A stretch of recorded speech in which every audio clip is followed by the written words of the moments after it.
What's the motherfucking deal? Sauce Nation, man, I hope everybody is doing as good as you can be doing in the current situation. But it is a magnificent Monday, all things otherwise. But welcome to Sauce Sports. Ready? But everything else being otherwise, man, it's a magnificent Monday if you're not counting Texans affiliated anything. But welcome to Sauce Sports. If you're not familiar with Sauce Sports is a Houston, Texas homer network. So with that being said, we're going to be talking all sports, but only Houston. But we're going to talk about the Texans. We're going to recap the game, try to be rational about it, let some of the emotion calm down, and kind of take a small glance forward at what we're going to be looking at this week. And just we're going to try to be as positive as we can, but it's just some shit that you can't. But, man, who do we have joining us this evening in the roundtable? You got your boy Hector Flores in the mix. You got your boy Wise back in the mix. Go check out my latest video. You got your boy Third Coast Sports TV in the building. Your boy Spitz in here, and if you haven't got a chance to check out my reaction, go check that shit out too. Yes, sir. Yes, sir. So, again, if you're new to this, not true to this, man, you know, we're very genuine. We're very honest, and we got a lot of things to talk about, but we got to talk about the most important thing before we get into anything else when we're talking about the city of Houston, and that is you, Sauce Nation. And if you're not familiar with the Sauce Nation roll call, man, that means if you're from the greater Houston area, man, shout out your side with pride. If you're not from the greater Houston area, it's all good because we can still send a little bit of digital love in your direction.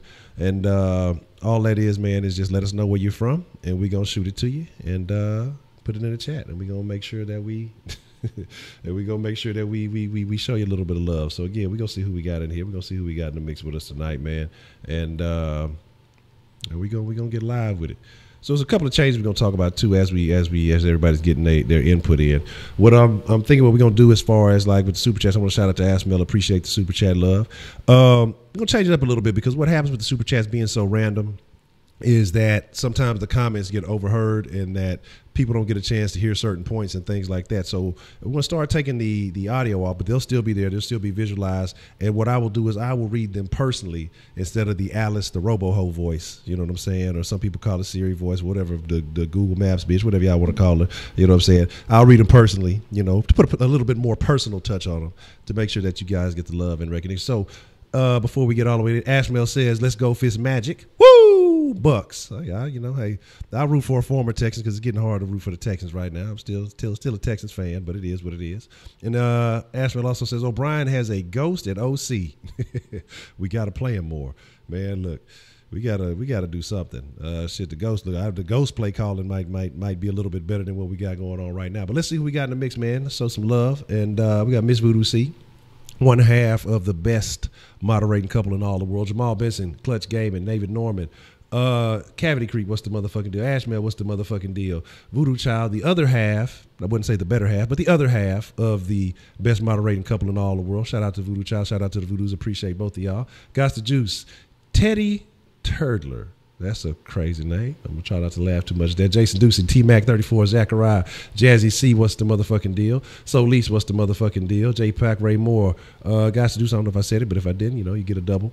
Billy Dow, Hector Rodriguez, Eastside Hero, what's the motherfucking deal? Mr. Killer KB, what's the motherfucking deal? Nady Dog, and Jake Evans, what's the motherfucking deal? Quinn Williams, what's the motherfucking deal? Check the Twitters. I'm gonna check the Twitter sphere. I'm gonna get on. I've been having some things I had to take care of there, so I really hadn't been as active on the social media front. So I'm gonna check it out here once we get everything live and rolling. So definitely. Oh man, hey, look, hey, Ashwell say, how about them Rockets? I already bought season ticket. Look, let me borrow like a ticket. Let me borrow like half a ticket. You know what I'm saying? Because look, we better start looking in the direction of the b-ball court. Unfortunately, Spitz and Hector aren't quite Rockets fans, but it's all good. You know, it's all good. We ain't gonna hate on them too much, but but it is what it is, man. So we gonna get into it, man. We gonna talk about what's shaking. We're 21st. I'm gonna be at the 12th when the Magic come to play. Oh man, look, don't leave early. Make sure you know what? I'll be working that game. Oh, okay. Oh shit! Look, I mean, you got some. Look, well, I'm gonna just knock on the back door 3 times, Hector. Just you unlock it. You know what I'm saying? I'm gonna dip in real quick. I'll have a Nene jersey on. You know what I'm saying? So I'll look like I belong to anybody. As long as they don't look twice, I'll be able to just pull what Fat Clay Thompson did. Yeah, that might be the lick. I'm gonna have to come to whenever Jay Crowder in the mix or something like that. But man, let's talk about it. It hurts. We're 0-3. Still the worst team in the division. Somehow the Titans were able to overcome the Jags yesterday in a defensive struggle. The Colts. Do the Colts have a win? I don't even know what the Colts are doing. The Colts got to win somewhere, somehow. But yeah, they beat the Redskins last week. But they lost to the Eagles yesterday. But it was close. They had a chance. Got a question about that real quick, though. Is anyone wondering why Brissett was in the end of the game and throwing the deep ball? I mean, is Luck not fully completely healthy? I mean, is that something that's going to I believe Brissett threw the Hail Mary, if I wasn't mistaken. His arm is not there. Like I've been saying this all summer. His arm is not there. And if you look at his games, even though the Colts won last week against the Redskins, and the opener against Cincinnati, they were competitive, and then they were competitive yesterday. His yards per completion has gotten lower. It went from 6 yards to 5 yards, and yesterday it was 4 yards per attempt. He cannot throw the ball deep. He's dinking. He's dinking dacking right now. Like he cannot throw the ball past 5. Like he's throwing 4-yard passes. Like that. That's the average of his attempts, and he does not have the arm strength. That's the reason why they had to put Jacoby Brissett in the game. Okay. That sounds like a dangerous decision to be playing a guy knowing that he's still not Andrew Luck. But if that's what they want to do, if he's willing to do it, hey, that's that man. They got to deal with that long term, situation. But yeah, I want to. It's Rockets Media Day. WOOOO, they deserve our love. It is Rockets Media Day. Shout out to the Rockets, man. Carmelo in the red looks very nice. So, I know people having their doubts, but I'm telling you, don't worry about it. It's going to be all Gucci. But here's the deal, man. Here's the deal. Let's talk about it. Let's get this shit out of our system. Let's just get this last game over with. Let's try to find, and it's going to be hard to find. It's going to be worse than a needle in a haystack. I mean, trying to find a ray of sunshine in a thunderstorm, and a hurricane, and I don't even know what to call it, man. It's looking bad, and it can only get worse because we're looking at some of these teams that we've played. They've been injured, they've been hurt, been missing key players, and we've been in a situation where, oh, man, if this guy's out, that guy's out, we're going to eat. We've talked about, looking into the preseason, oh, we got the dominant front seven, we got these talented guys on offense who'll be able to do. None of these things have come to fruition. I mean, let's just be honest about it. The numbers, let's not lie, they look good. But it's almost like they're coming in garbage time. They're coming in the time when it's either a day late and $1 short, or it's just not enough. Deshaun's putting up good numbers. I mean, 385 this game, had 300 last game. The numbers are looking good, and not put it all on him. But the turnovers are also there with 5 touchdowns, 3 INTs. A couple of fumbles. Those are problematic. But then I can't put all that on him because when you look at who's protecting him. I mean, shit. Right now, me and everybody who's in the round table right now can go suit up and basically do the same job. This is your starting Texas O-line right here. Looking at me in the round table, we could go out there and do basically the same job as what Deshaun's getting. I mean, people are acting like speed bumps for the most part. Now, I ain't going to knock the interior. The interior has been solid. But as far as tackles, I got to be honest. I know they're young. It's not an excuse. Nobody's lining, well, hey, this guy in front of me, he's young, he's a rookie, I'm going to take it easy. Nobody's thinking that. No, look, it's predators and prey out there, and we're looking more like prey than predators. But we're going to start with Hector, man, and just kind of recapping, we had some time to calm down. We've had a chance to look at everything being everything, man. What was the worst factor in yesterday? If you could single out one thing, what was the worst factor in yesterday's loss? Clearly they did not game plan according to Odell Beckham because they got beat by the slant route. So, I mean, I said this in the video in our pregame that even though it is Eli Manning and everyone kept saying Eli Manning's trash, and honestly I don't disagree with that statement, but he does have these weapons. He does have Eli Manning. He does have Ingram, who unfortunately had to leave the game early because of an injury. But then his backup tight end ended up producing as well.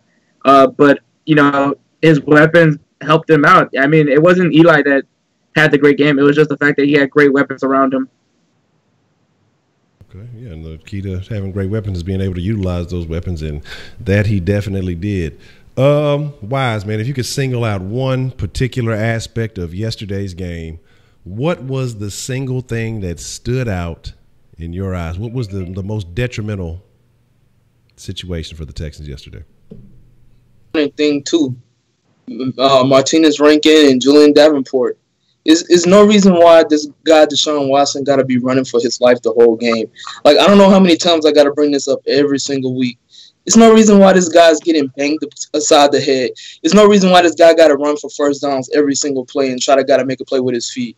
There's no reason that should be happening. I mean, these guys was put into place to beat the offensive tackles. You got guys like Martinez Rankin and saying in the interviews that he got to step up, he got to grow up big time. Well, he didn't do it. He came out here. He wasn't even getting a punch on the defensive lineman. He was just taking a back step and getting beat. Same thing with Julian Davenport. He couldn't act like he was looking like Jeff Allen yesterday. It was a mental thing with him. This guy kept jumping off sides. This is the same shit we've been seeing the last 2 weeks. Guys are not disciplined. Guys act like they can't do their job. I don't understand why we didn't have a tight end on or 6-man blocking, trying to help Deshaun Watson create a pocket. He was tearing up the secondary. I mean, he wasn't able to step into throws. He had a play where he had Will Fuller wide open for a touchdown. You know why he couldn't make that pass? Because he was getting chased out of the pocket. So the Texans need to address the tackle position this week, because if not, the Colts going to dominate us on a front as well. Okay, and that's definitely something that we have to look forward to, if you want to use that term. I don't even want to call it looking forward. It's just something we're going to have to look at. Wink, man, if you could single out one particular thing from yesterday's game, what was the most impactful factor as far as causing the Texans to lose yesterday's game? And it's just flat out the preparation. It's just not there, man. Dudes, and preparation can go farther from. They can go to the GM. They can go to the owner. They can go to the players on the field. They can go to like every aspect in these assistant coaches, because what are we paying these guys? I mean, well, not us, but like, what are they getting paid for? Just like, I couldn't be doing a job this shitty on a year in, year out basis and still maintain my job. It's no way, it's no nepotism, it's nothing that should justify any of these guys being employed and being taken seriously by any other franchise, because look at the shit that they do on a year in, year out basis. It ain't fair, man. Like, it ain't fair to the fucking fans at all that this type of shit gets to go on and nobody has to do anything about it. That's the saddest part. It's just so comfortable. Like, nah, I don't want to do anything about it. We got some bigger fish to fry. Like really? Like, is that what it's about? You know, and I'm just getting sick of it. You know, I'm tired of always trying to make it here and trying to take up for a team that don't feel like they have to do anything for the football fans that support them in the process. And I'm not feeling that shit. It's not cool, you know. And dudes need to get it right, man, because we pay money, we supporting y'all, we making sure we take up for you. We do everything that we can to make sure that you have your support and that you can get some sort of love, since nobody in the national media does it. And this is how we end up looking. You know what I'm saying? And it brings the best of us down. You, Honcho, have been by far the most optimistic, the most bearable person. You know, you've been even keeled about everything, this whole process, dating back to free agency, how the season was, to the season starting, to the draft, to free agency, just to every process up to now. And we got people in the chat saying, I don't want to see him like this. I don't like seeing him like that. This is what we're going to be seeing for some time if they don't fix this shit. If they don't fix it, this is how it's going to look for fans. And this shit ain't player. Absolutely. Like I say, you know, it comes to a point where you can have so much positivity, and like I say, I try to live my life as positive as I can, you know. But when it's just when the things start adding up, there's a point where you have to be realistic. There's a point where you have to be factual. And, you know, we went off a lot of possibility, you know, and potential. And as we're seeing that potential start to dwindle down, it's harder and harder to stand by some of those thoughts, to stand behind some of those ideas when, I mean, you know, it's certain things that we're not in charge of. We can only speak on, you know, the what it could be. And when those things aren't happening, I mean, you stay behind those thoughts, you'd be delusional. Spitz, man, I want to know your thoughts, man. What was the biggest key factor yesterday in the Texans' loss, man? What did us in? Missed opportunities. I had 3 points in my video of why the reason why we lost is something that's been going on for the previous 2 games. I mean, the previous 2 games also with Sunday's game, what makes all 3. This is the same thing that's starting to be more of a trend, not accidental. It's more of a trend that we are starting off slow. Defense can't stop anybody on the last drive when you need them, the key stop, and turn the ball over in the red zone. The Lamar Miller fumble and the Deshaun just bad decision of throw the ball out. Like in that situation, if you was throwing up the hop and it was a pick, that's different. Will Fuller, that's different. A big body tight end, that's different. But you're throwing up to Lamar Miller, you don't throw it up to Lamar Miller in that type of situation. You're trying to heat the ball away. You need to throw it out of bounds. I mean, I'm just gonna keep it real, keep it 100 with you. So those are missed opportunities. Those at the very least 6 points, if not 10 to 14 points off the board, but at the very least 6 points. And if you have those 6 points, when Will Fuller catches that touchdown, you don't have to go for a 2-point conversion because you take the lead. The whole complex of the game is played differently if you get those points back. You see how they drove up the field. The Lamar Miller fumbles, the Texans get 3 now. What they do, they drive right back up the field and throw a pick. So the offense finally start to see a rhythm, finally start to get a rhythm, because then on the next drive, that's when Will Fuller scores a touchdown. Like, you finally get a rhythm, but you turn the ball over in the red zone. And while I talked to you earlier, I said I had something to get off my chest. It's something I want to just tell people. Don't shoot the messenger, because like Wink said, like, it's getting harder and harder to do these videos week after week, day after day, when you're seeing this trash that's being played, this trash of coaching, this trash missed opportunities, people out here doing these false starts. It seems like people shouldn't be playing football. There's 12 months a year, correct? So I'm going to give you guys the rundown. Like, this is me not being a homer. This is me just as an analyst of football. I'm going to give y'all the rundown of what's about to happen for the next 11 months. Like I said, don't shoot the messenger. The Texans are going to get it corrected barely. And what I mean by that is that they're going to get it together as far as the best you're going to see is probably an 8-8, if not 9-7, if not 6-10, depending on when they decide to get their shit together.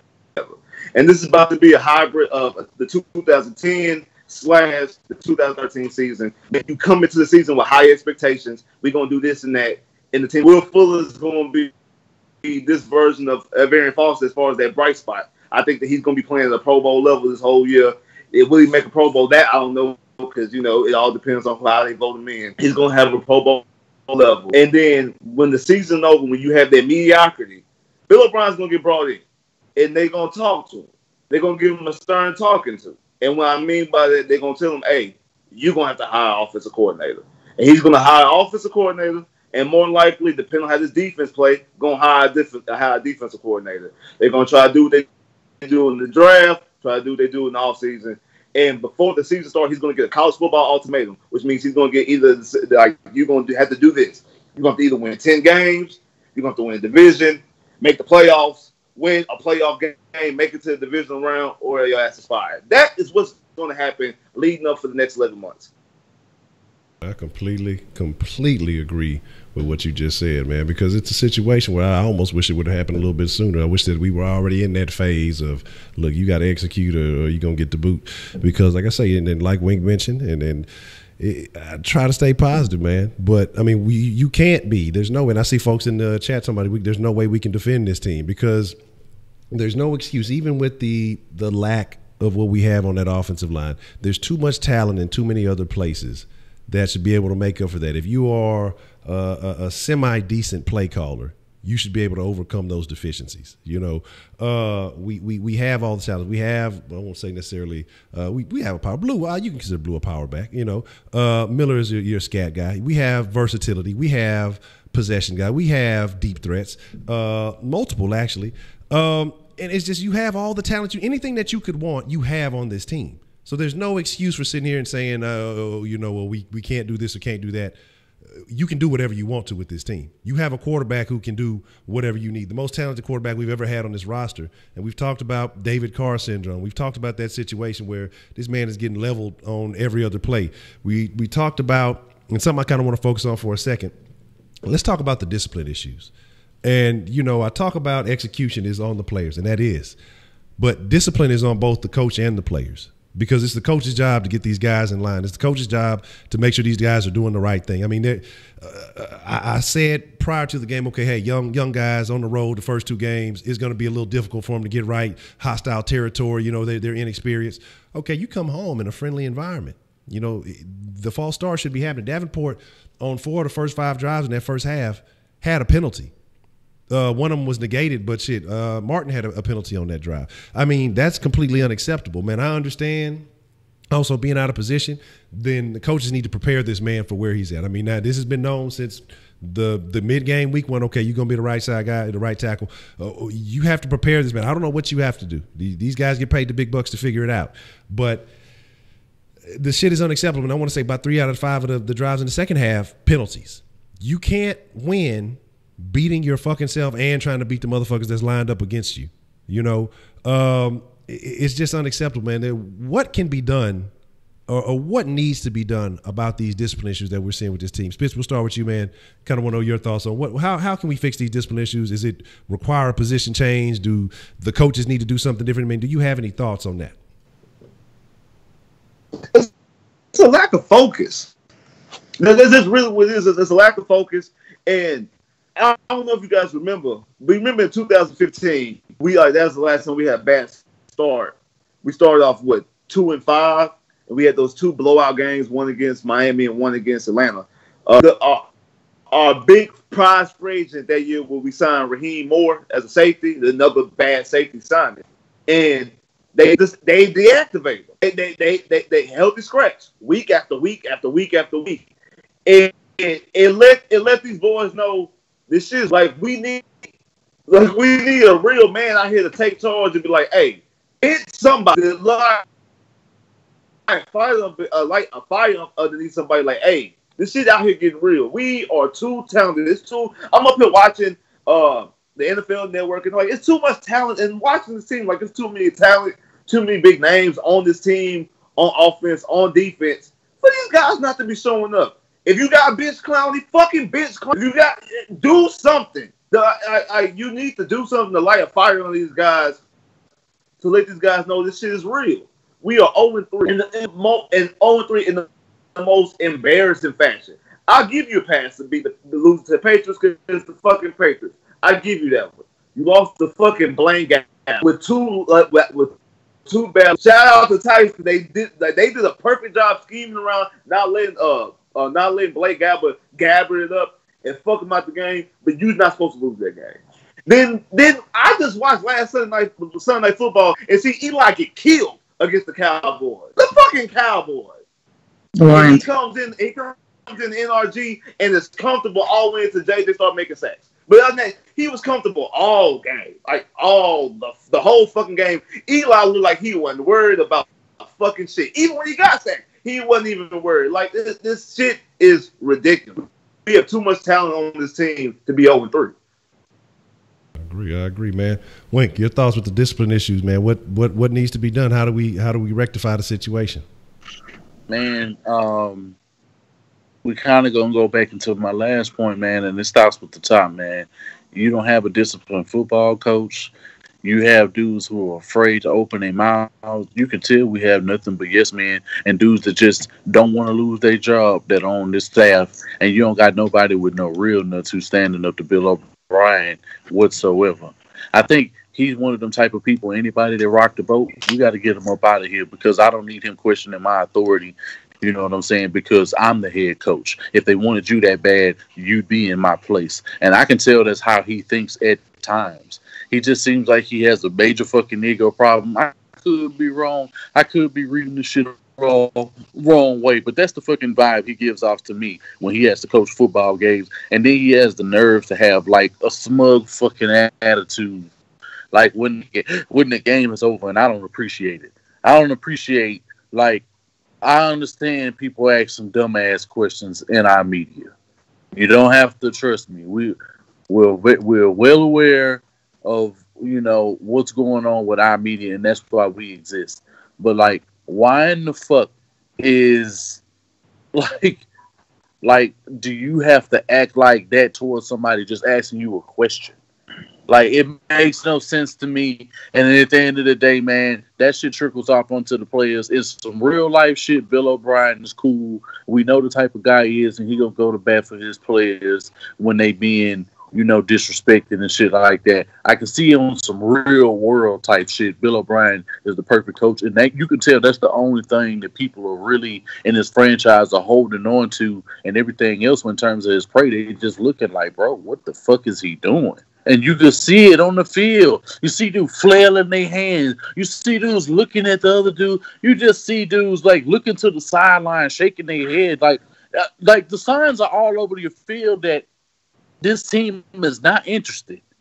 And I think once they find somebody interesting that they want to play for, they'll be the team that everybody knows that they can be and that they've been wanting to see, you know, for the last 5-6 years. But instead, we've been disappointing not just Houston fans. We've been disappointing people like Kay Adams, who was riding for us. You know, like motherfucker, like all these people that was talking about the Texans on a weekend, week out base. Where you see them talking about the Texans now? I looked at videos for the Texans all week last week, and all they wanted to talk about was the Giants. Like, the Texans are okay. I mean, they there, but like, I mean, but the Giants though, like Eli, people ain't acting like that. You know what I'm saying? And like, I'm just tired of guys. Like, it's clear that this shit is rubbing off on a lot of these players, man. And it's unfortunate. And it's just like, what the fuck do we have to do to make sure that this team is successful? That's my spiel on it, man. Right. I mean, I've seen some folks in the chat, man, you know, hey, and it's been a common theme, man. Stop buying them tickets, stop going to those games. Hey, look, they still gonna show the game on TV whether you go or not, you know. You can still see what's shaking, but don't spend that money and your time to go wait in traffic, to go pay for that parking, to go, you know, sit in that seat, buy them high-ass hot dogs and brewskis, you know what I mean? Spending money in the merch shop in the store or whatever else it may be. You know, start lightening up the pockets. Make them realize that it's, you know, because what it is no matter what, you know, I'm in there getting paid. You know, change for what? The money, like, if it ain't broke, why fix it? You know, and you got to look at it from our eyes compared to their eyes. If the money's continuing to roll in, then it's not broken. There's nothing wrong. They can go 0-16 if we still making as much money this year as we made last year or the year before. What do I need to change? What do I need to fix? No, hell no, I ain't worried about shit. Because we've said this time after time. Obviously, this team ain't worried about winning. At least this organization at the top, they getting paid regardless. They don't give a damn. Wise, man, your thoughts on the discipline issues? What can be done to fix this? I mean, is this an organizational structure problem from the very top to the coaching to the ownership or is it a player issue? I mean, what can be done to resolve the discipline issues that we're seeing that are parlaying onto the field? I believe it's on all three levels. I mean, you're going to have to start benching guys. I mean, you see that Clowney ain't getting the job done. Be the head coach, have some balls, bench him, put in Dookie Ejiofor starting this week. Do something like that. Make a big move. Show everybody on this team that you the boss, that you can make the moves. When guys ain't showing up, guys just trying to get a paycheck, show them that that ain't acceptable around here. Because that's what it seemed like. Guys just showing up for their paycheck on Sundays. That's the only reason why they're showing up to these games right now. Made these dudes bear crawl. Make it like high school again. Made these dudes running up and down the field. Something got to get into their heads to execute. Something got to forward with these guys because they ain't getting it done. Another thing I believe that's got to be done is that I don't even know, man. I'm done right now with I can't even talk about it no more. I'm done right now because it's just gonna make me mad. I don't have to talk about it right now. I feel you. And yeah, I know. I had on the minutes I had disciple issues instead of discipline issues. Don't at me. Our players fuck up. Y'all know how that goes. Hector. I'm still in front of Hector in the beard race, so I'm enjoying it while I can. I only got about like a week and a half probably before he beat me. But what's going down, Hector, man? I want to know your thoughts, man. What's happening with the Texans, man? Where are these discipline issues stemming from? Where are they originating? What can be done to fix this problem, in your opinion? Attitude reflects leadership. I mean, it starts at the top. I mean, there's no urgency. There's no like I just pointed. They're just like, all right, we lost today. I mean, how many cliche responses are we gonna have to see in every interview where it starts with coaching, or it starts with the captains, it starts with the leadership?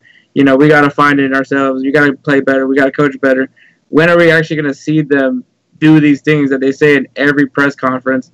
At the end of it all, it starts with the leadership, man. The attitude starts with the leadership. Some fire needs to get lit on somebody's ass. I don't know from who, but something needs to come up. Someone needs to give a damn in that organization, to be honest. Because, I mean, at this point, it looks like Bill O'Brien doesn't even care if this risks his career. And I agree, man. But because you know what happens with the NFL and these coaching circles, man. Somebody's going to believe the same way that people believe with certain players. Well, he couldn't do it over here, but if we brought him over here, we can make some stuff happen. So somebody will entertain Bill O'Brien if he loses his job, and he knows this. Somebody will give him another shot. If not being successful in the NFL, he'll have a shot with a college team, because of what he did at Penn State. People will still give him merit for that. They give him merit for what he did. But again, that's not translating to the NFL. We talked about several times how college coaching does not translate to the NFL. Now, it's a couple of things I kind of want to look at, kind of want to talk about. I was just kind of looking back over some of these things that took place yesterday. Blackson, Reeder, Duke, and Watt are the only guys who have registered sacks on this team. We talked so much about this front seven, how monstrous they would be. We talked for years, honestly. As soon as Clowney is healthy, as soon as Watt is healthy, as soon as we get all these three guys together, oh, man, there's going to be trouble for anybody in front of us. Where's Whitney Merciless? Where's the Davion Clowney? I mean, let's be honest. I think Dylan Cole only had 1 or 2 tackles yesterday. Cunningham had several tackles, but he was getting beat because he was getting targeted. So, damn, he had to trip somebody up, make a fall. I mean, we talked a lot about Cunningham, and look, I'm willing to – I ain't got my little crows near me, but I'm willing to eat some crow on some of these things, because I've pumped up this front seven.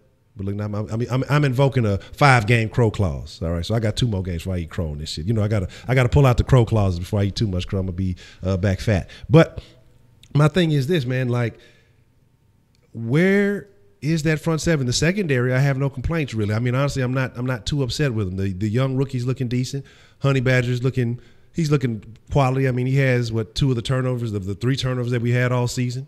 I mean, shit, even if you look at turnover differential for the entire season, we're down 2. We've given up 5 and only have 3, and that was all in the Patriots game.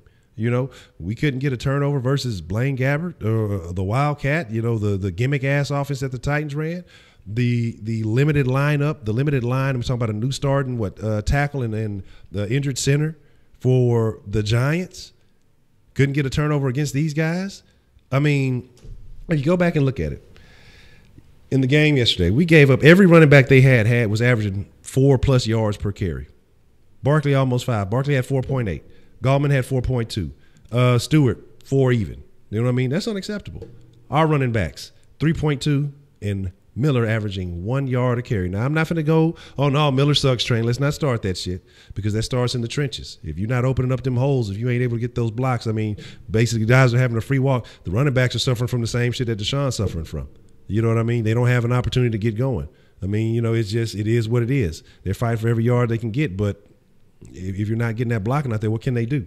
The play calling, running Lamar up to Miller we've talked about for years now. Even before, prior to the Sauce, I'm sure we've had personal conversations for years talking about that's not the way to utilize Lamar Miller. He can be a threat. He can be deadly. I mean, he had as part of that number 1 rushing attack before that. Now I think we're, 8th in the league, something like that.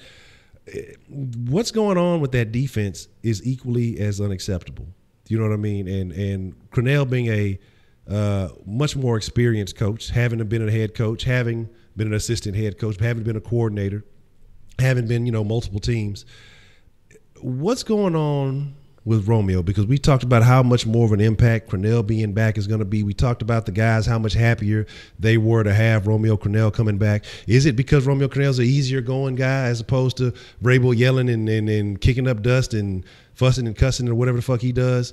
Maybe they just like that more lackadaisical mentality. Are they lacking that inspiration? What is it, man? We'll start with Hector, man. And what is the deal with this front seven of this defense and Romeo Crennel? Because again, like I said, I won't put too much on the secondary. I'm not complaining as much as far as what they're giving up. They did give up some yards too. We will talk about that.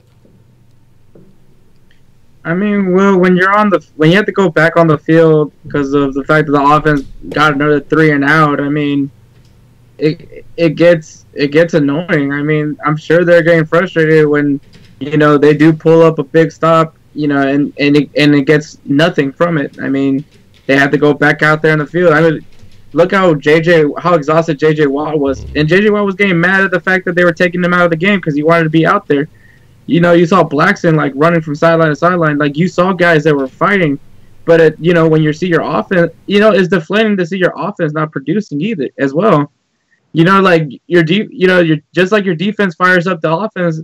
The defense gets fired up when they see the offense getting touchdowns.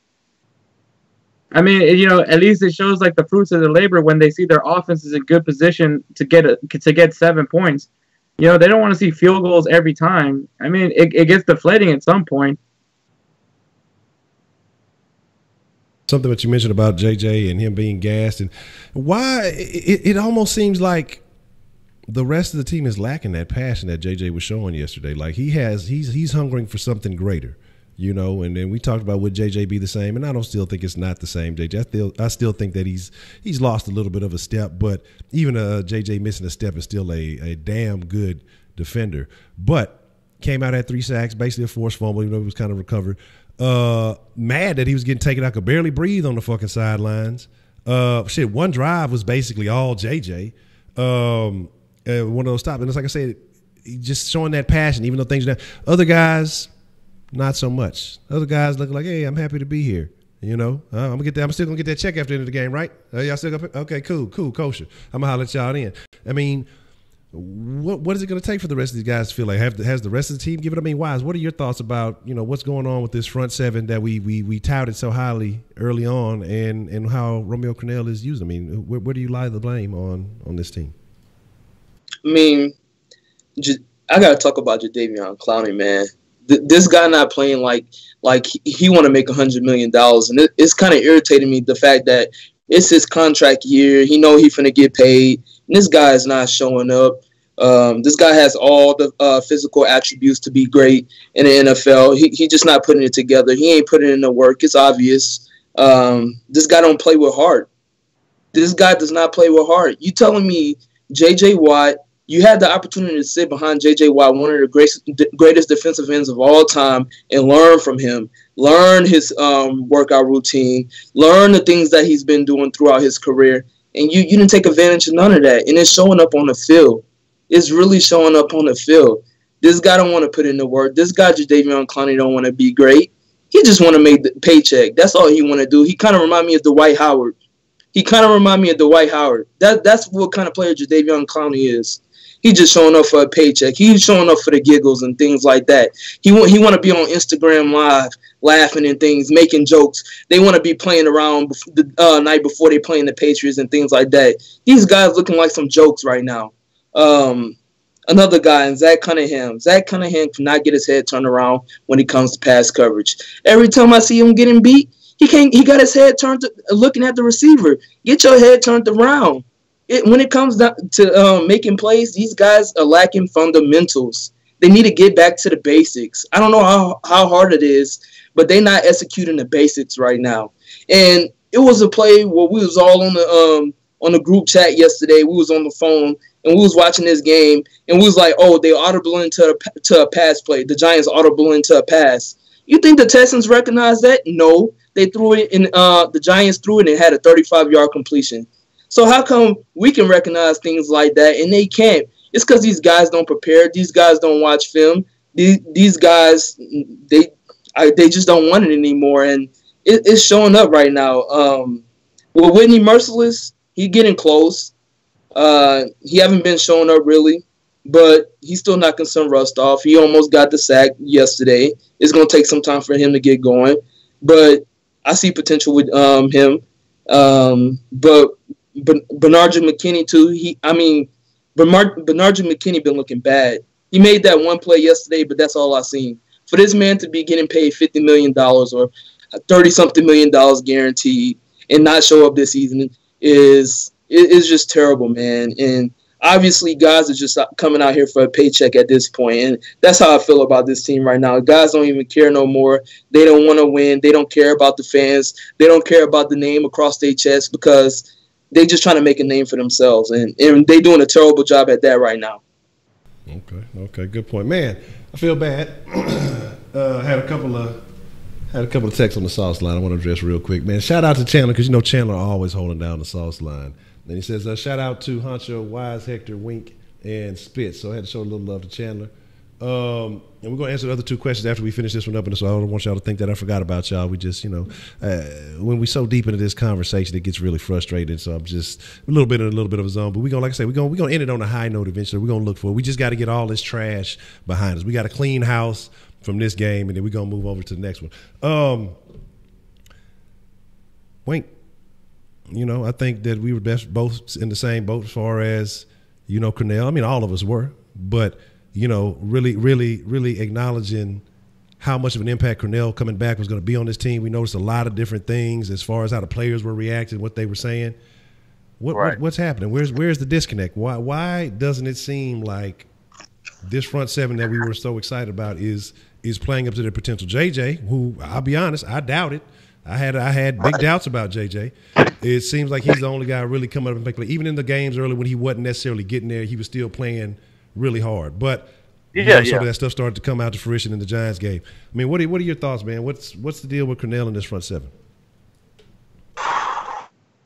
Man, I don't know, man. That's probably the most baffling thing that's going on that we were probably completely wrong about. Besides how we said, Zach Cunningham, it makes absolutely no sense that we should be looking this foolish with the amount of football players who other people scouted along with us. It's not like we're the only people who know about Zach Cunningham. You know what I'm saying? It's like we're not the only players who know about a lot of these players. Yeah, nobody likes to look crazy, bro. Nobody does, and I don't get it. I don't know why it happens to this football team. I don't know what it is that they got going on. I don't understand why they can't make better decisions. I don't understand how do you make the same mistake over and over and over? I don't understand how you're this incompetent as a franchise. How are you this fucking incompetent? It makes absolutely no sense to me. But guys who end up having to learn, they have to suffer, some real humility because it's just we say about the team at this point. Honestly, what do you really say? It ain't nothing we can say or we can do for these guys because they gotta want this shit for themselves. We can't. It's only so much we can say and how we can try to hype up the team and make sure that they getting the respect. Shit, are we giving them too much respect? Because that's what it's looking like to me. Are we truly giving them far too much respect than they actually do? Because they're not earning it on the football field. And the fact that they got videos from the Giants saying that the game was easy. And ain't nothing on Twitter, ain't no beef. Nah, bro, okay, y'all got the win, but don't get out of line. Fuck y'all. Y'all soft. We came in y'all house, whammed you with your shiny new quarterback and showed you what it's like to really win in this league. We're going to show you who really inept in this league. We got a couple things over here we can really fix real quick. Y'all over there, y'all don't know what the fuck y'all doing. That's why the people y'all wanted last year is on our squad. They can look at it like that. And what right? And they have every right to think like that because they came in our house and dominated. And that right there, I am not cool with that shit. I'm not cool with it at all. Man, I hope that ain't true what you just said there, Steve. if that is the case, no, I'm talking about Steve said about Clowney had. No. No, I'm talking about that he said that they had to get the Clowney mom and girlfriend had to get him out the house to go to practice. I said if that's. It sounds right. I can tell. That does sound right. I mean, because if that's the case, like, I mean, come on, what can we get if we can get anything right now? Let's go ahead and out there and play game. But if that's, like I said, I don't want to believe it. Like, I'm trying to get all the free Clowny shit I can. But if that's the expensive team, I mean, I don't. I mean, I need some hardcore evidence.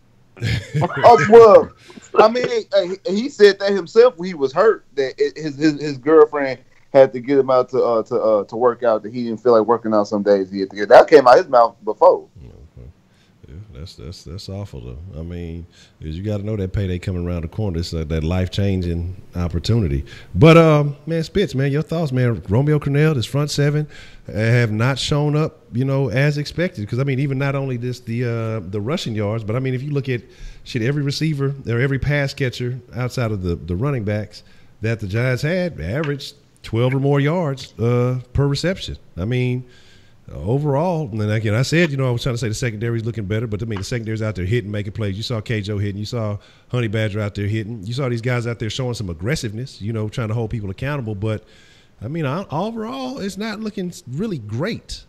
I mean, what are your thoughts with Crennel and this front seven? I mean, or the defense as a whole, if you feel that way. Main thing is they're not getting off the field on the crucial drive. They're not getting off the field the first drive of the game. In between, it's the first and the last drive. In between, they okay. But this the first drive of the game to get you in the hole, and then the drive that you need the most. Like, you can't let Blaine Gabbert go down the field to kick a game-winning field goal and only eat up all the clock and only leave you with a minute left. You can't let Will Fuller score a touchdown and give the Giants the ball with 7 minutes and 30 seconds left, and you let them walk up the field and get a touchdown, only leave you 2 minutes. Those are situations that you cannot do. But I feel like an idiot. If you to answer your question, I feel like a complete idiot all season. Hey, this is going to be one of the best front sevens. One of the best front sevens. I've been saying it's going to be a top 5 linebacking core. It's going to be hard to run on this team. We're going to be a top run defense. I was sadly mistaken, because everybody in this front seven, and outside JJ yesterday, looked like dog shit. I'm gonna call a spade a spade. It looked like dog shit. And Wise, don't disrespect Dwight like that, because at least Dwight won Defensive Player of the Year 3 times and led a team to the finals. Like, no, I'm not even saying that as a manager. I'm just being real. What has Clowney done to earn anywhere near a Defensive Player of the Year or help lead the Texans anywhere near a Super Bowl? I wait. This is a scout report on Clowney going into the draft. That's what the fucking head coach was in South Carolina. Forgot his fucking name. Spurrier said that, hey, he don't have no motive. Like, he didn't want to play his last year because he knew he was going to the draft and he didn't want to get hurt. So he was. I didn't know he wasn't playing. Like those are things that your head coach. Normally, head coaches be hyping up their players before they get to the draft. He was like, I don't know if he should be a number 1 pick. Like, this is stuff that we were being said, and we can't pass up on him. A once in a lifetime generation player. I'm waiting on seeing it. I haven't seen it yet. I don't get it. And he's a guy who's expecting trying to get $20 million a year. Please, somebody gonna pay him something, but $20 million, he ain't worth that right now. And like I said, Bill O'Brien, you want to make a statement, if you want to prove that you a man's man, bench him. Let the team know it's real. Let the team know it's real. Bitch the number 1 overall pick. Let the team know it's real. Got light a fire up under somebody. Do something. Because, and I think, Wink, I know you said this yesterday, I think the game might have passed Romeo Crennel by. Their year off might have, maybe they seen this coming. Maybe this is the reason why they tried to throw Variable a bone, because they seen that, hey, he getting long in the tooth. That Rack might not got it like he used to. Okay, I feel you. Preach. I feel you, man. I feel you. I mean, and it's just again, and what it really comes down to, man, is that it's multiple situations. I don't even think it's just one specific thing in particular. And when you add all these factors together, it looks terrible. I mean, it's terrible, just terrible. And I was waiting. You got on the Howard thing before I had a chance to send a shot, so I ain't even gonna fuck with it. I'm gonna let you make it on that one, But you're right though. At least Howard did, get some accolades. At least Howard did go above and beyond on certain situations. I was talking about Dwight Howard after Orlando, when he was with the Lakers, when he was with the Rockets, just his attitude in general. That's what I'm talking about when it comes to Jadeveon Clowney. He just had that I don't give a fuck attitude. You talking about Howard after what, the 4th, 5th, 6th baby mama, whichever, I don't know how many it's been. Hey, Spitz, who did Dwight Howard and the Magic lose to again? The Lakers. That's right. It's terrible on the end caps of this stream. It's just terrible. It's terrible. But man, like I say, Hey, at least we made the finals in the past 20 years. Though. To lose it. To lose it, Spitz. Just go ahead and hang up. We'll talk to you later, Spitz, bro. We'll talk to you later, bro. Like we'll see you later. You go ahead. You put yourself on time out, bro, in your room. Like, I gotta. In the Eastern Conference, though, I gotta night. I'm gonna go ahead and send in this mauve. It's a mauve 94 Honda that I'm gonna send to your house, right? And like what I want you to do, I got it tinted out and everything. It's already filled up with premium gas, like top shelf. We talking about V1. We talking about V power for you, bro. Like I just want to make sure that I get the biggest water hose that I can get that goes all from your house to all the way to the goddamn thing. And go ahead, bro. Just breathe in, bro. Like the fuck out of here. I don't want nothing. I used to take up for Dwight Howard. Fuck Dwight Howard. His whole career. I don't care about none of that. What is the lie that I've told in this statement? What is the lie that I've told? I haven't told him. It's facts. I'll give you his facts. It's alternative facts. I don't even know what the point was.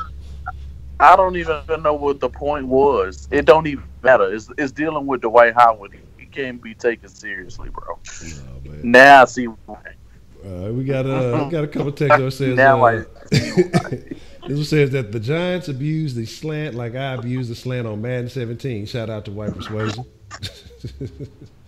Straight up.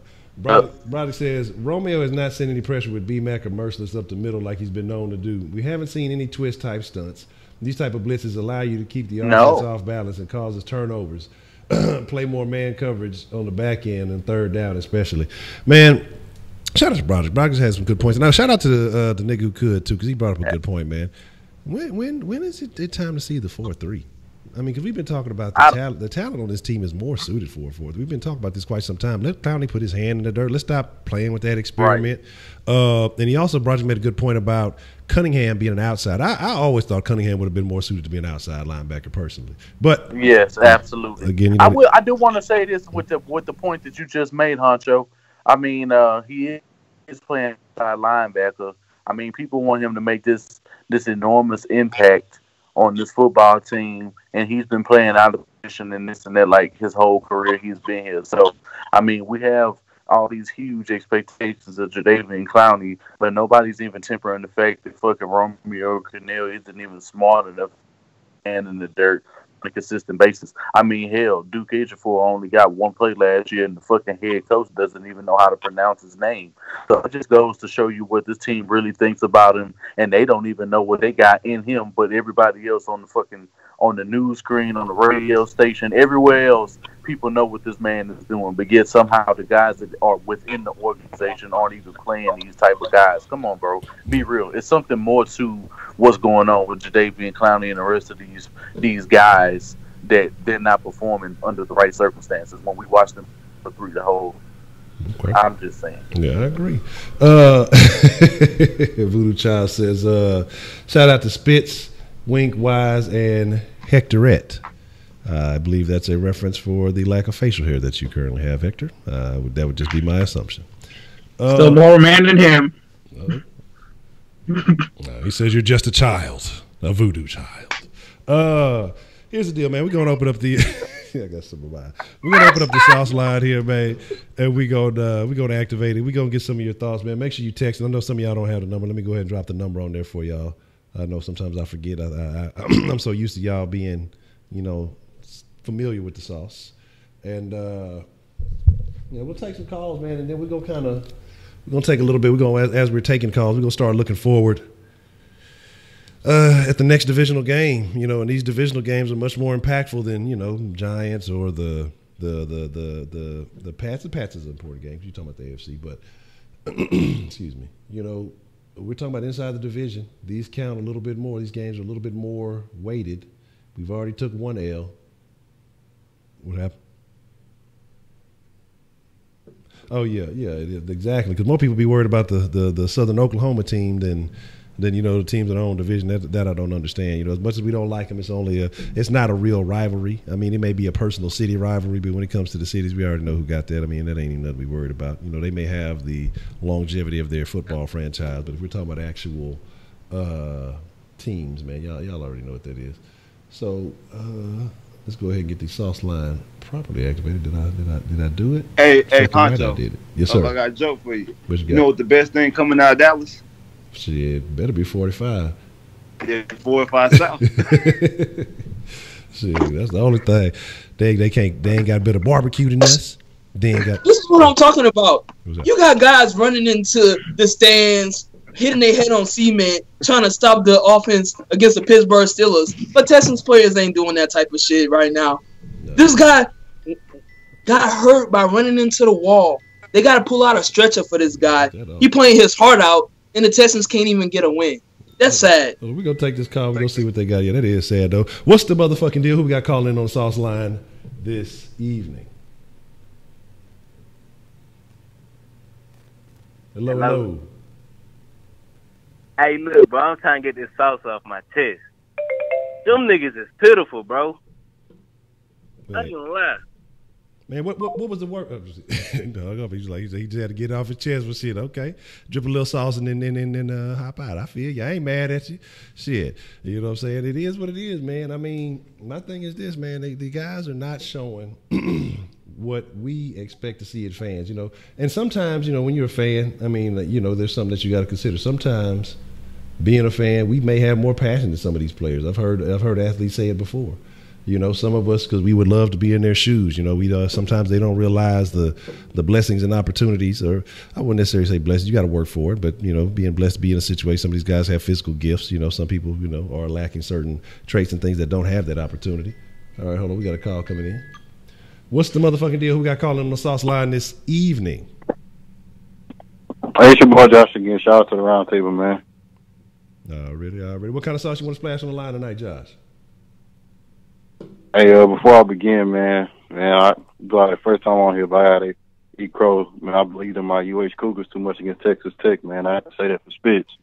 But anyway, after that, man, he already got enough crow, goddamn. He don't get no more crow for that shit. Hey, we 3-1 side, man. Hey, anyway, with Bill O'Brien, man, it is what it is, man. I think with him, it's just like I said yesterday, man. He be adjusting to late in games, man. Like it's one not working and the pass not working. Oh shoot, we need to throw the ball more. Now all of a sudden we playing catch up, hurry up, try to win the game. I'm trying to say today, game over, like it is always. So like I said, man, if he just adjusts a little bit sooner rather than later, I mean, we have a chance, man. I mean, like I said, we have the offense to put up points. I mean, now it's starting fast and it's finishing strong. It's closing out games. And it really, I mean, that's all it is, man. But anyway, I mean, but with Bill O'Brien, like if he does let go, it's going to be a situation like it was a couple of years ago when people like, oh, Bill O'Brien will get let go. He's going to be the hottest head coach and he's going to go on and do great things. And if that happens, then it is what it is because I don't want to say in the name of Belichick, but Belichick got fired by the Cleveland Browns. Crazy as that happened.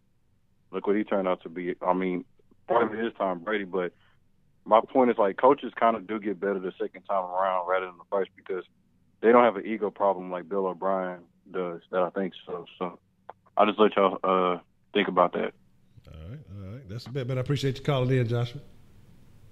All right, man. Man, a very valid point, though, man. You know, sometimes, and that's why I say I'm not big on the first-time head coach experience, because I know a lot of people said, hey, go get old buddy out of I know a lot of people like Shaw. I know a lot of people like Dabo. But my thing is, one, are the Texans even going to cough up that type of change? Because these guys are making more money in college than Bill O'Brien is making here. So, two, you know, do they want to deal with the rigors of the NFL, all that extra pressure on their plate when they have more freedom in college? And then three, me personally, I don't want to deal with the first-time head coach situation. You know, I don't want to deal with, we've done it with Kubiak. He went on, left, went somewhere else, got another opportunity. What happened? Right now we're doing it again with B.O.B. You know, if he leaves, goes somewhere, probably gets another opportunity. You know, we'll see what happens. But right now, I don't want to go down that route. I'd rather be the team giving that guy his second chance at head coach than be going and trying to entertain another first time head coach, not even necessarily first year, but another first time head coach. Because we see that these things more often than not don't pan out. Yeah, we saw Bill O'Brien come in, get the playoffs as a first-time head coach. You know, eventually Kubiak did it. It took him a while, but he was a first-time head coach when he eventually did it. But it took some other assets coming in and making that happen.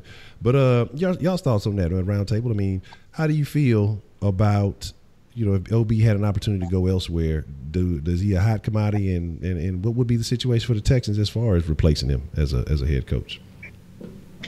He would be a hot commodity as an offensive coordinator for probably a year or two, and then get another. Like, he won't get an immediate head coaching opportunity, but he'll get opportunity as an offensive coordinator, like Kubiak did. He went to Baltimore after he left here, and then eventually get a head coaching job. And he probably will learn from his mistakes. One thing he needs to learn from is clock management. I think somebody needs to buy for Christmas. Somebody needs to buy him Madden and let him play Madden all through the off season, so he can learn how to manage a fucking clock. That's one of his biggest issues. Not knowing when to call timeouts, not knowing when to challenge, when not to challenge. Because he shouldn't have challenged Sunday. I said it when I was like, why are you throwing this challenge flag? There's no way you could tell if he caught the ball, didn't catch the ball, because the way the camera was, it was a stupid challenge when he did it. He still don't know how, it's year 5, he don't know how to challenge, don't know how to call timeouts, don't know when to call timeout, don't know you got timeouts when you got time. It's somebody to buy Madden. I'll buy Madden, send to him. He can have my copy of my Xbox if he wants to. Damn. Yeah, he's complicated, and he's made it far too horrible for himself. Like he's fucking himself out of opportunities that shouldn't be. I don't get it. Like he puts himself and his football team in an awkward position that they just can't come back from. Like it makes no sense to me why he makes his job this goddamn hard.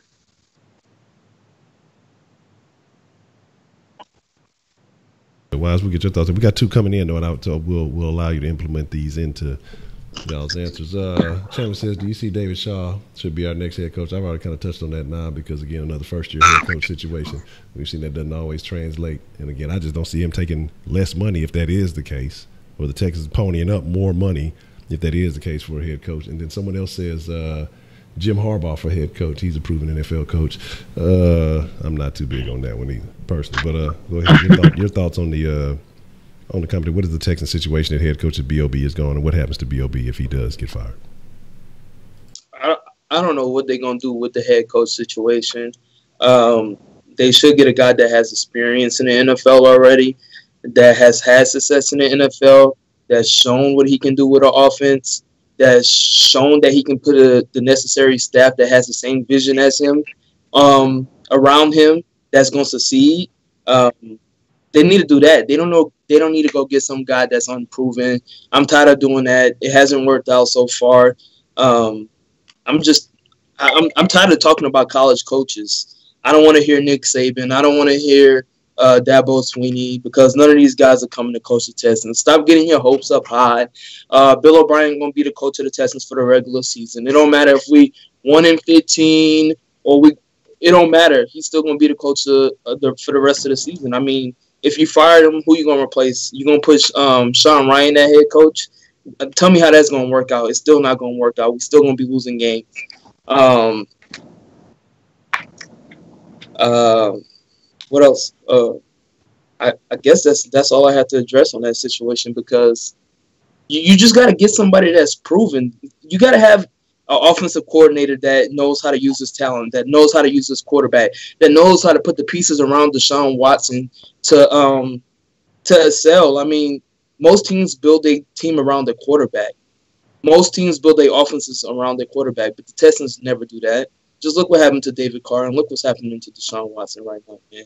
It's pretty sad. It's pretty sad that we didn't address the tackle situation, or we ain't going to be able to get a tackle in free agency this offseason because all the good tackles are going to be gone and going to get franchise tag. And all we're going to have to lean on is more rookies that we hope might turn out to be good stars one day.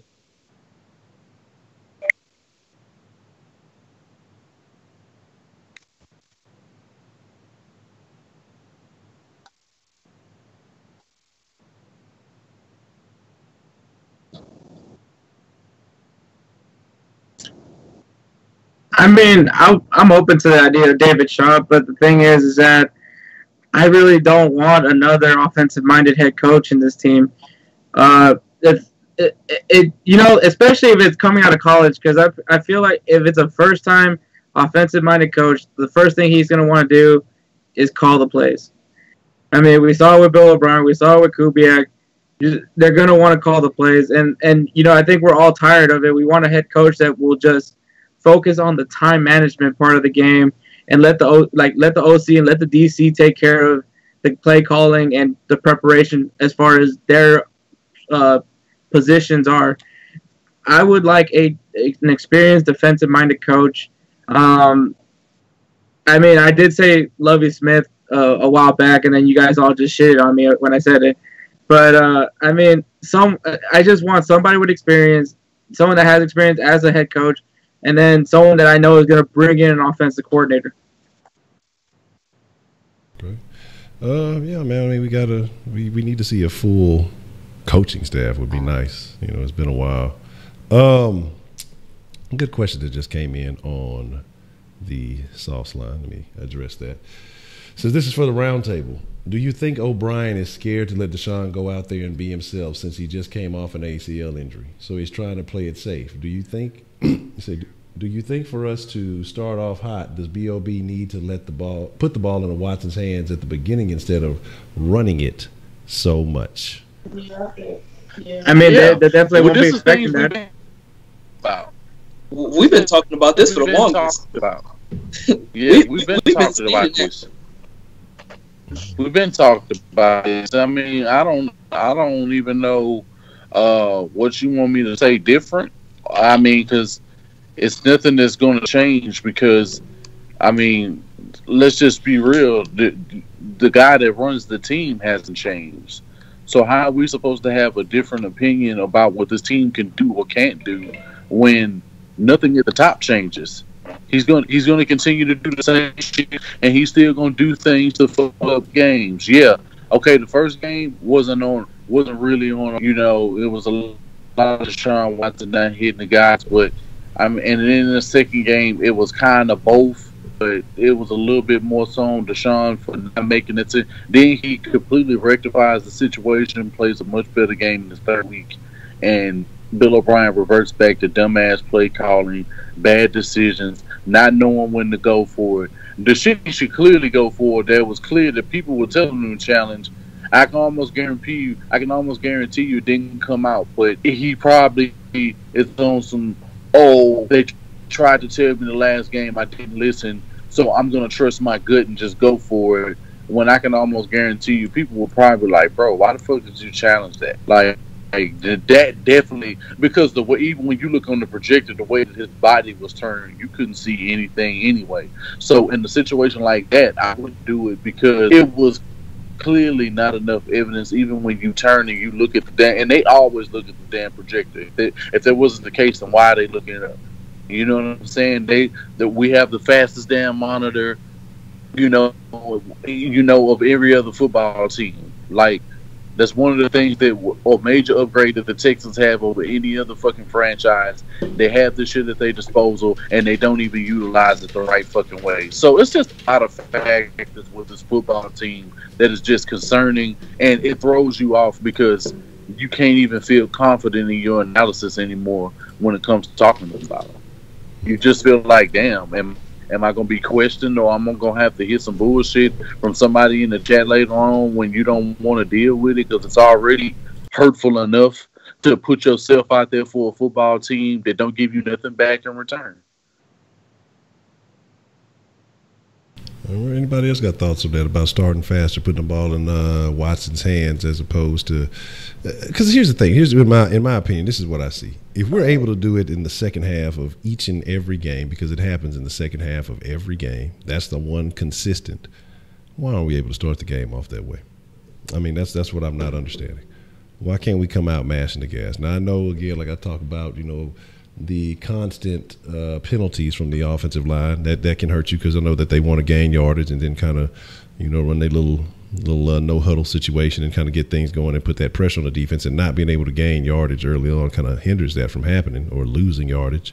But then you need to put that in your game plan, looking at what you're working with, looking at the offensive tackle talent that you have and the limited ability that they give Deshaun Watson to operate. So I think that's something that needs to be considered. But does anybody else have an opinion on, as far as Watson and what they need to do to get him started faster? Do they need to keep the ball in his hands more instead of trying to establish the run game? Or, we were doing fairly well in the run game. Do you still need to establish that so that you can run the play actions and kind of scheme off of that?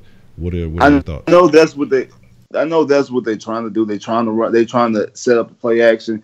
But, Deshaun is, like I've been saying, he's the key to open up this lock box. This is basically the same offense that Brian Hoyer had, that Brock Osweiler had, and it looks completely different with Deshaun Watson. He's that special key that unlocks everybody's unlocked potential. So you have to keep the ball in his hands and allow him to make plays. Where the naked boots, where the zone runs, where the outside sweep, where the RPOs, where are these type of plays? Where's all the little backfield action and flea flick? It's like the exciting things. It's not just to get the fans excited. These are plays that you should use at your disposal that he played at Clemson. Use the plays that you used last year that was successful that got him the 19 touchdowns. What are those plays? Like, you're not running the same offense that you ran last year. And it was proven right. And I'm hearing, Deshaun has a regression. It's not really a regression because he's not running the same plays he's running. He's running the plays he was running last year during the preseason. And this is exactly how he looked last year's preseason. The exact same way. Run the plays quick to add on what you're saying. Spence, to add on what you're saying, when Seth Payne uploaded that video, he said something very similar to what you just said, and it was very telling. Like, he was like, not even running read option. He was like, they're giving the illusion of read option, and they're not even running actual read option, and the guys are they're not getting anybody off their rocker. And it was very funny that he said that, because what is up with this old fake ass read option that they not really running? Like it looks stupid. And like in the red, why in the hell wouldn't you run that damn play where that little play action play where he's pulling, that he was like 100% on in the red zone, and he's throwing the slant in the background. But get back to your point, Spitz. Yeah, I'm like, just where is those type of plays that help you start off fast? Run the shotgun early. Run the no-holder early. Don't wait till you have to do it. Do it early on. Don't wait. You let yourself get in situations where you have to do it and you're scrambling, trying to get points. We look better under pressure than we do throughout the game. Throughout the game, we look lethargic, like we don't know what's going on. Like, we just happy to be here out here. That we just walking around. They looking all lackadaisical. Like you said, Deshaun's not looking like his hype self. He's not bouncing around the ring. Look like he hyped. Where's the music playing where he's dancing and doing all stuff? Like, no, sometimes I know people say it's more business. Like, everybody can't be Jordan.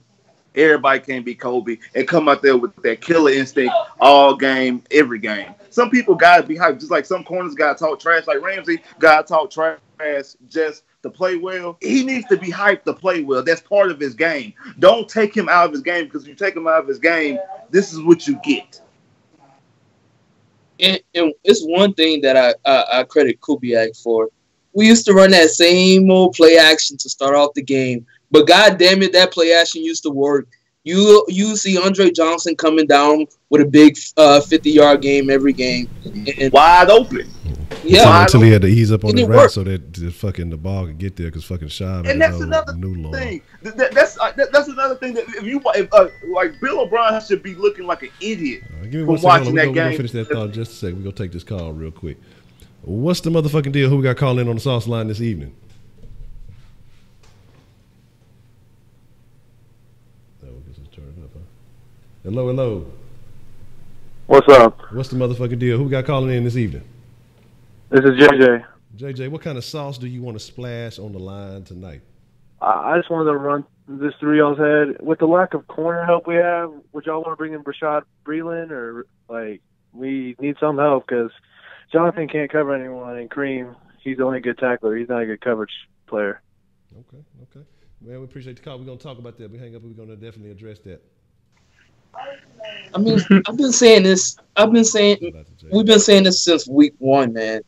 Since week one, I just don't understand. The Texans not gonna do it. I haven't seen a list of them working out players today. I have the same questions every week.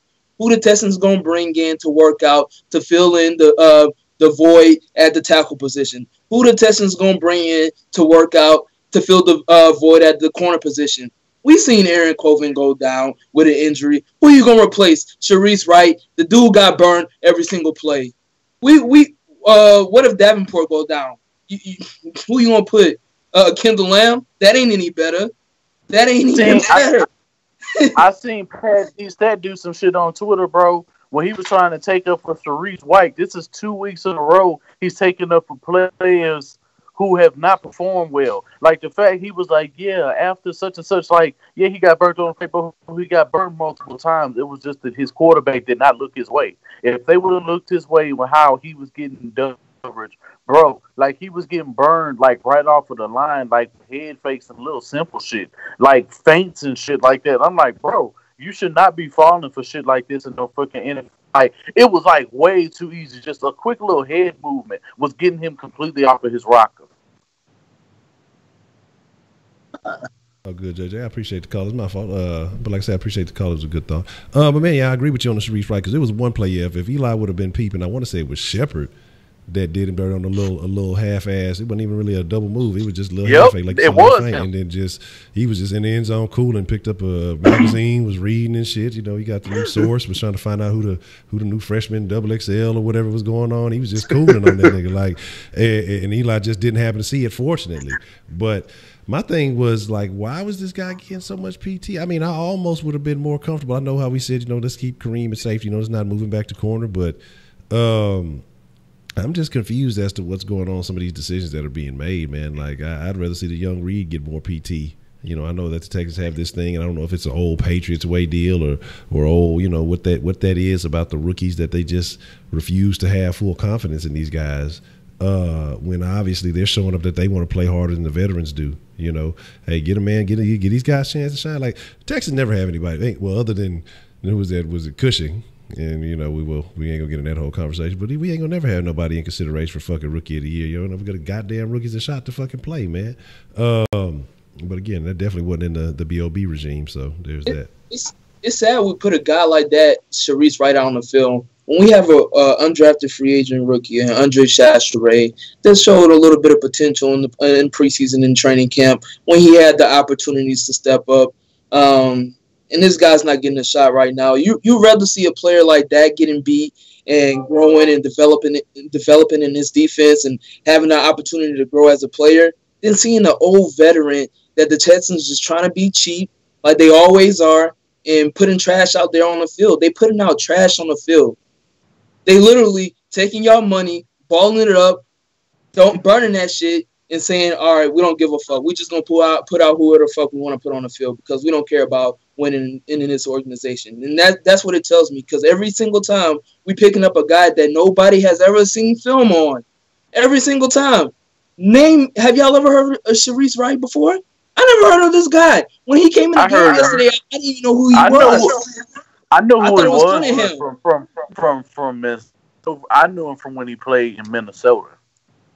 But you know what? It goes back to the point I was about to say.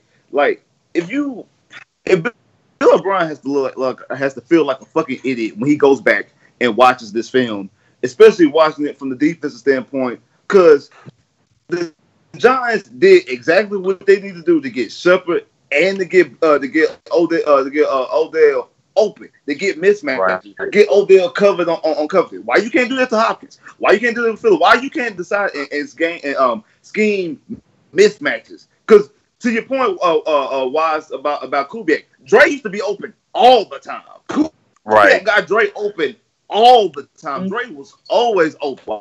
It didn't matter how old he was or nothing. Yeah, but you know what? The fucked up part is we don't all that speed we drafted. We don't use none of it on the football field. You clearly got guys like DeAndre Hopkins. Our top 3 receivers alone, bro, can get wrecked on their own. Like it's so fucking ridiculous. Like midway in the first and second quarter, I was like, bro, shorten the routes up and just start throwing slants. I said that. I was like, bro, throw some quick digs. You know what I'm saying? Just something quick, like some drag routes. Like the fucking Giants were running drag routes and fucking like out routes, in routes, slants. Look, and then they were throwing in sluggo routes and shit like on the outside. Like, it was just crazy shit that they were doing, like quick-ass routes, you know, and like little post plays. And it was just like, bro, you seeing this shit happen to your defense, and then you have a way better receiving core with a better running back, a running back that has mobility, and you mean to tell me that you can't dump off some quick little passes and screens and shit like that and get them off of they rocker when they playing off? Like, I was just like, I don't understand, like, why he's in the game. Because he does nothing when he sees another team having the exact same sets with the type of players that he can accelerate with. I just don't get it.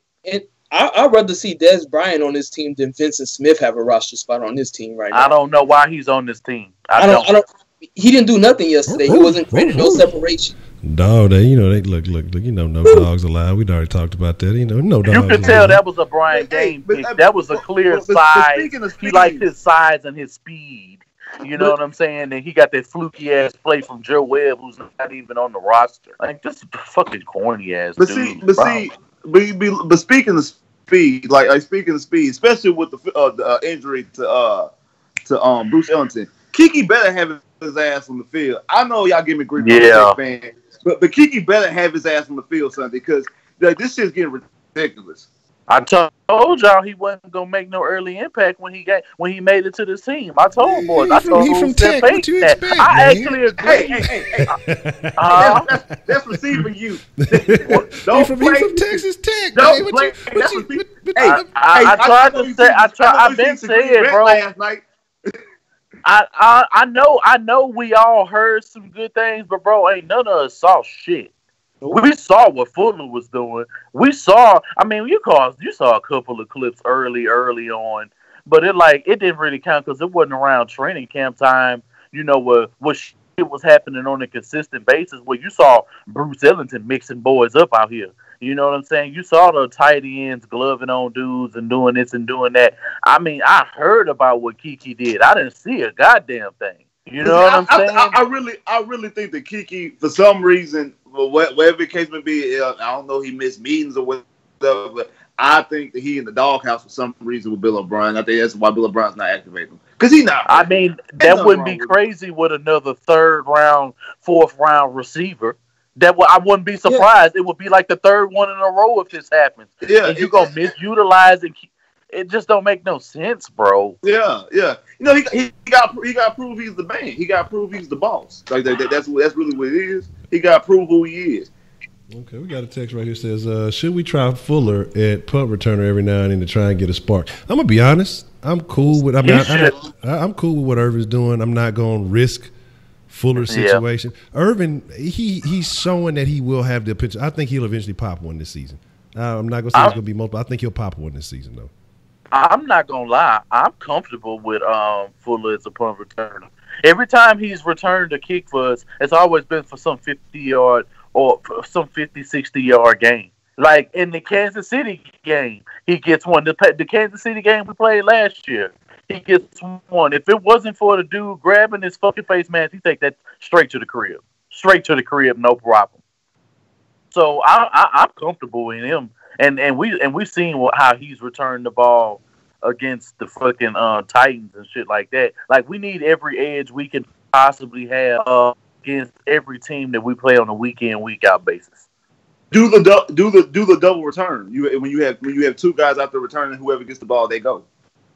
It's whatever works against the team who's exploit their weakness. Take away. Like, I don't understand why this team doesn't game plan. Like, people game plan the fuck for DeAndre Hopkins, so they like, nah, we know Will Fuller of beast, but he gonna have to beat us. We know he kind of got suspect hands. At least that's what they think.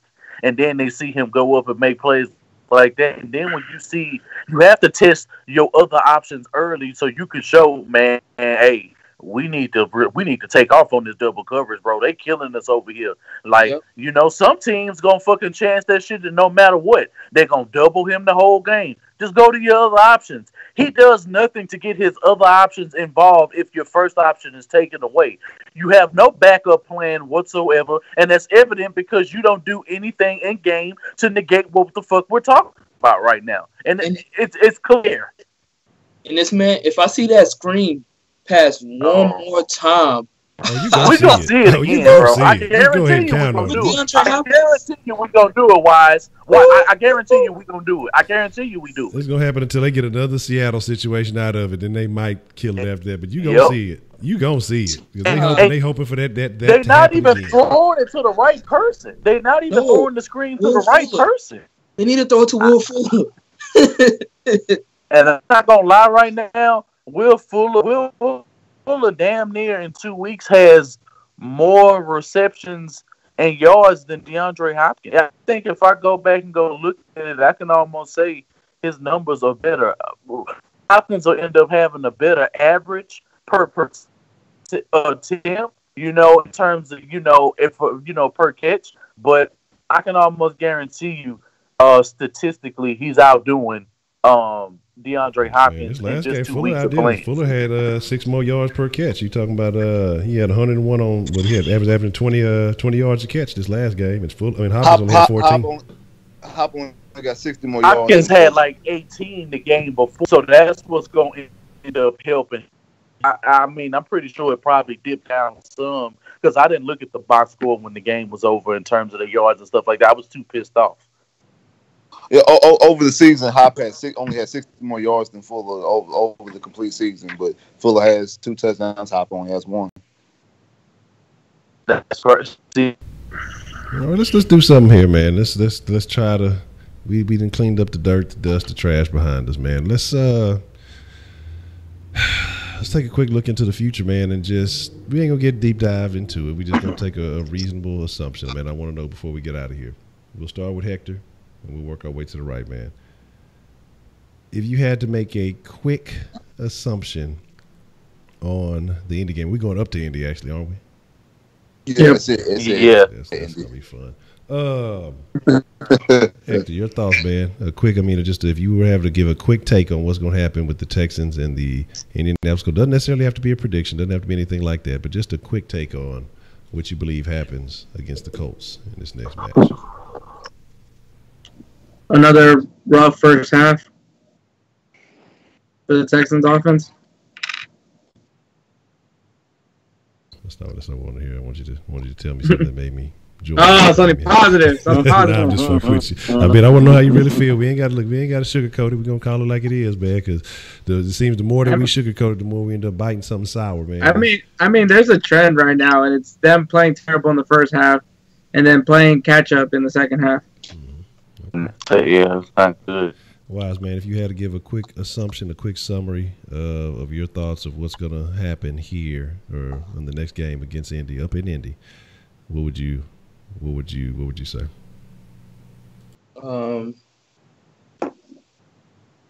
This dude Andrew Luck going like a surgeon, and he gonna pick apart this defense, and he gonna put up at least 3 touchdowns against this defense, and we're gonna lose again, and we're gonna be 0-4. And then we're going to be 0-5 after we lose to the Cowboys. Mm-hmm. Oh, my Looking God. that way. All right, man. Wink, your thoughts, man. Quick synopsis on what takes place. Texans going to Indy to play the Colts, man. I mean, how are we looking? What do we have to look forward to at the end of this week? We're going to go there. We're going to see just how much more physical the Colts are now that they got rid of Pagano. They're going to play a physical fucking football team. And I'm telling y'all right now, y'all better hope and pray to God that fucking Jacoby Brissett is not named the starter, after Andrew Luck went down. Because if he do, it's going to be a fucking blowout. We definitely going to lose the game.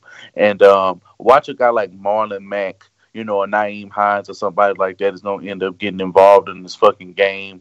And somebody that you're not even really hearing about that's performing very well. And then, you can almost guarantee you Hilton gonna have a fucking field day. He gonna be, that dumbass YMCA TY shit he be doing when he scored his touchdowns. It's gonna be like Bill O'Brien is gonna get out coached, and I just feel like he's gonna get out coached in the worst way. Third down is gonna be a problem. The running game is not going, and at the end of the day, he's not gonna do anything to take away his best weapons. Like if he needs to go over. He's not going to do it. If he needs to make plays where he needs to short run underneath, that it won't be done. Something about this exact same shit on Sunday when we have these hundreds of people watching us about how and if this football team really is. Spitz, man. If you would give a quick take on what's going to take place between the 0-3 Texans and the 1-2 Colts on Sunday. Before I give my take, Wink, when did Luck get hurt?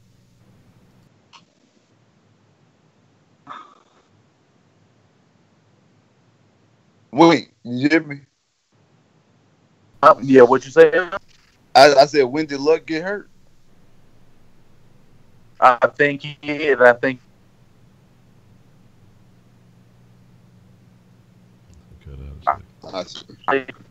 Hey, he was breaking up. I couldn't hear him.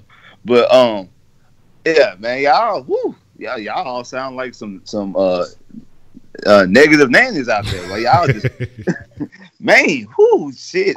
It's gonna be horrible. I'm actually glad I feel that way because normally when we down the team, that's normally when they actually decide to show up. Is when we all hype for the team. Is when they let us down. Actually, I have a different outlook. I picked the Texans to sweep the Colts going into the season. Is over. I'm gonna stand by my decision until I'm proven otherwise.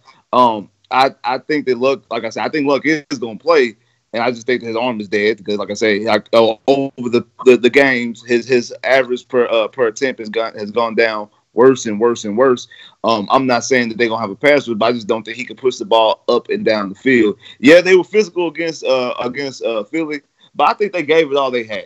And I think they going to come into this game thinking, the Texans are 0-3 and they don't win inside Indianapolis and all their good things. And I think we're going to catch them slipping and catch them off guard. And I think we finally going to have at least some type of semblance of the team that we expect to come to the season. We've seen flashes here and there, but the main thing, like I said, the three things, starting off slow, not getting off the field, and turnovers in the red zone because we shot ourselves in the foot against the Giants. Like I said, we went up and down the field, back-to-back drives, but turned the ball over in the red zone. They take away at least 6, if not 10, possibly 14 points off the board. I think if you clean up those type of mistakes, I do think that you will actually get a win. And if Bill O'Brien stop handcuffing Deshaun and start doing some other stuff with Deshaun, let Deshaun. If you want to, you don't want to run the Clemson offense because it's not. You don't think it's sustainable in the NFL. Fuck it. It got him 19 touchdowns last year in 6 games. Let's do that.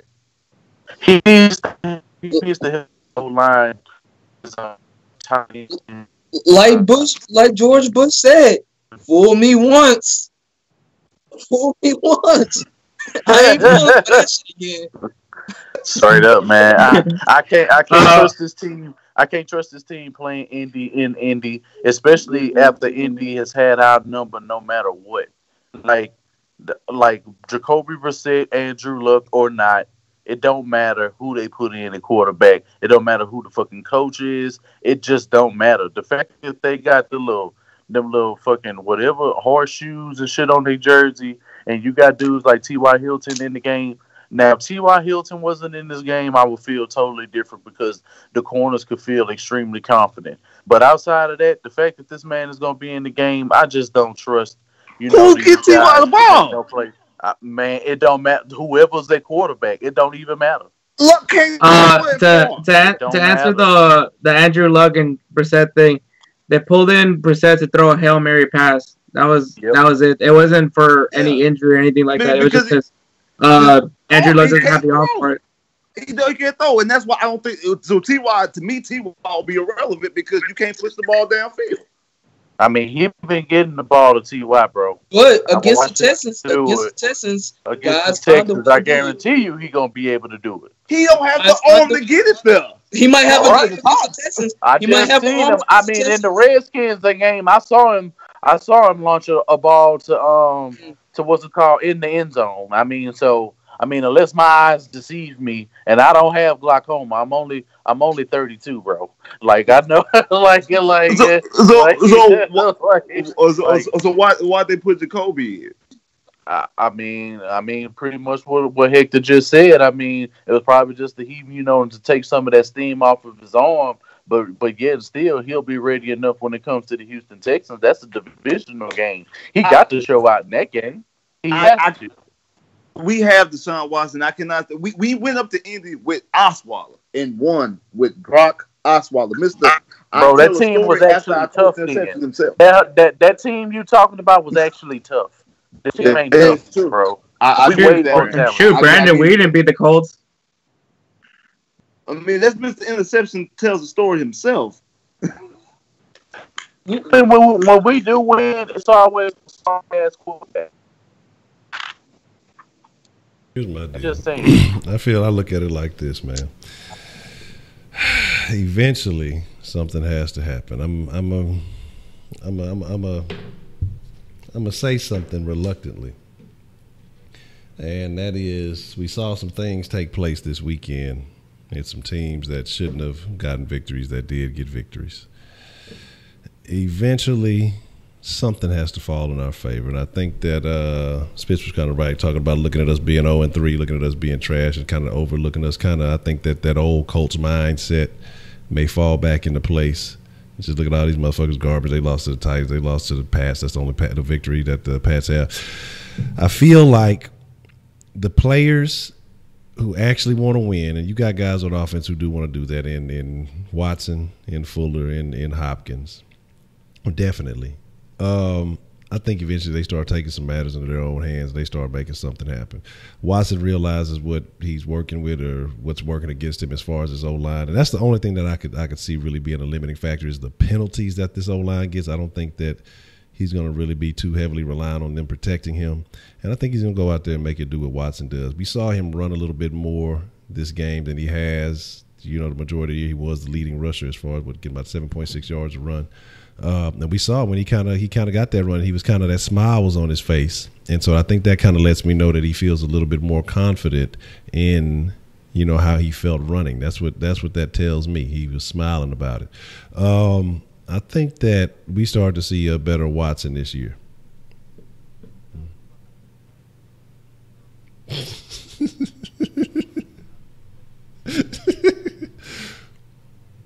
This is fucking nice.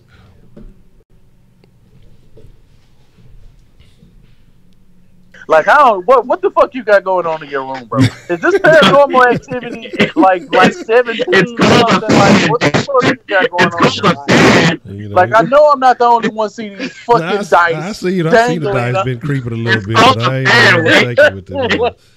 That shit like keep going over your head. I thought it was like that shit is creepy, bro. Yeah. But here's the deal, though, man. As far as but I think that the Texans go to Indy, man, and I think we pull out a squeaker. I'm not gonna say we gonna go up there and dominate. I think that finally the shit falls into our favor. I think Watt goes up there hungry, trying to get it luck. I think that defensively, Watt will be the only person that shows up. The only person that shows up. I mean, honey, but I think this is what happens. This is what I'm gonna make a mark my motherfucking words right now. J.J. Watt tips one of Luck's noodle arm passes into the hands of the honey badger, who returns it for great field position, if not a pick six. That ignites Deshaun Watson, gets him a rushing touchdown, and from there the Texans offense starts clicking. It'll be a little bit late in the game, so it's not like we just go get a big lead. But from that point forward, we see a much different offense in spite of whatever Bill O'Brien does to try to rein in this situation. Now, does that necessarily equate into wins for us for the rest of the year? I'm not going to say that, but I feel like we will start to see a better product on the field from this point forward. And that's as much as I can give you. I want to say that the Texans win in a squeak. Man, a good point we got, man. I wanted that nobody talked about. The one positive overall, in the three phases of the game: defense, offense, and special teams. Special teams, Kaimi Fairbairn did not disappoint. So I got to eat a little crow. Yeah. I said that Kaimi would have a couple of field goals and would miss one, and he did not. Even though he had a bunch of fucking chips, but I got to give him that. I will give Kaimi Fairbairn his credit, because shit, we would have really been out of there if it wasn't for him. So there's that. Kaimi has played better. So he played better this week. Let's see how he do next week before I start eating crow on Kaimi Fairbairn. And when he start Trevor getting Daniel has been phenomenal. Trevor Daniel has been phenomenal for us. Field position has been very good. It's just that the defense has been giving them too many third downs, and they've been able to get too many long drives. But he's been doing his job to a T, and I'm glad he replaced Shane Leckler as our punter. He's done a phenomenal job. Yeah, I have no problem with OTD, old Trevor Daniel. Yeah, put him in the coffin. Your boy Fitzpatrick back to his old self. Hey, back to Fitztragic. Interception. Damn, we go from Fitzmagic to Fitztragic, just like that. You can't. That's why he can never have nice things. This is why he's dressed up like Conor McGregor. Yeah. See, walking around the locker room looking like Conor. Man, when is that fight that Conor and Khabib fight? I need to check that out. That should be interesting. That should be a good one. But here's the deal, man. We're gonna wind these things down, and again, I want to say shout out to the round table. I appreciate y'all. Shout out to all the Sauce Nation. Man, you guys got anything y'all want to say before we get up out of here? Just shout out to everybody. After this, I'm probably gonna try to exercise my room, because apparently Wink thinks my room's haunted. But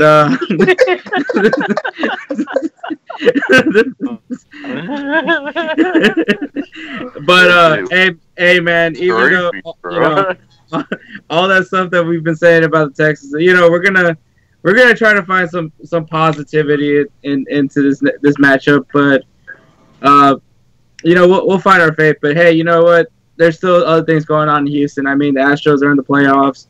The magic number right now is 3 to clinch a division title. Rockets obviously got their media day going on, so I'm pretty stoked for basketball season. And then you got the Dynamo on Wednesday playing for a championship. So things are happening in Houston. Hopefully the Texans can catch up with everybody else. Yeah, hopefully. Wise, what you got, man? I mean, I want to just shout out to everybody for coming through. Even though this team haven't been putting out the effort that they should have been putting out, we still Texans fans. Even though we saying the things we saying, we just telling y'all the truth. We being real with y'all. We ain't gonna sugarcoat nothing. We just gonna be real with y'all.